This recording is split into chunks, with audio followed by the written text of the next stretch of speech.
आगे बढ़ते हैं। बीएसपी अध्यक्ष मायावती का ट्वीट सामने आया है। मायावती ने देश में दलित पीएम की वकालत की है। देश में कोई दलित पीएम नहीं बन पाया, ये मायावती ने ट्वीट कर कहा है। ऋषि सुनक को लेकर यहां ट्विटर वॉर छिड़ा है।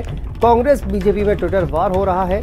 आरोप प्रत्यारोप इधर उधर की बात जारी है, लेकिन राजनीतिक हक और इंसाफ की बात नहीं हो रही है, ये मायावती ने ट्वीट कर कहा है। उन्होंने कहा कि देश में अभी तक कोई दलित पीएम नहीं बन पाया।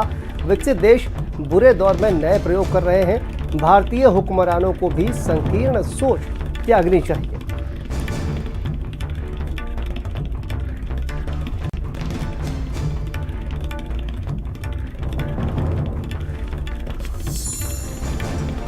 भारतीय मूल के ऋषि सुनक को ब्रिटेन का प्रधानमंत्री बनाए जाने पर मायावती ने जहां एक तरफ खुशी का इजहार किया है, वहीं दूसरी तरफ भारतीय जनता पार्टी और कांग्रेस पर निशाना भी साधा है।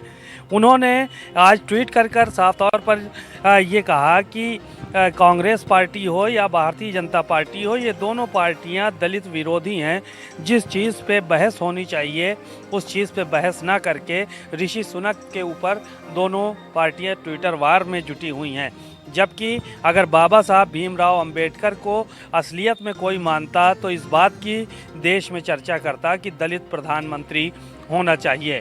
उन्होंने भारतीय जनता पार्टी और कांग्रेस दोनों को आड़े हाथों लेते हुए इस बात को कहा कि कहीं ना कहीं जो है ये लोग संकुचित मानसिकता की पार्टियां हैं और शायद इसीलिए बाबा साहब भीमराव अंबेडकर के अनुयायियों को जो है वो सिर्फ बात करती हैं और उनको निराश करने का काम कर रही हैं।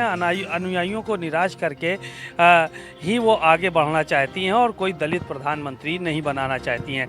जाहिर है 2024 का चुनाव है, ऐसे में बहुजन समाज पार्टी भी अपनी ज़मीन तलाशने में जुटी हुई है और उत्तर प्रदेश में ज़्यादा से ज़्यादा सीटें लाकर मायावती कहीं ना कहीं जो है वो प्रधानमंत्री बनने का सपना भी संजोए हुए हैं। जाहिर है कि आज का जो उनका ट्वीट है उससे उन्होंने साफ कर दिया है कि जो कांग्रेस ने दलित राष्ट्रीय अध्यक्ष बनाया है मल्लिकार्जुन खड़गे के रूप में, उनको भी संकुचित मानसिकता का व्यक्ति बताया है। कैमरामैन पवन के साथ सीमा नकवी, भारत समाचार, लखनऊ।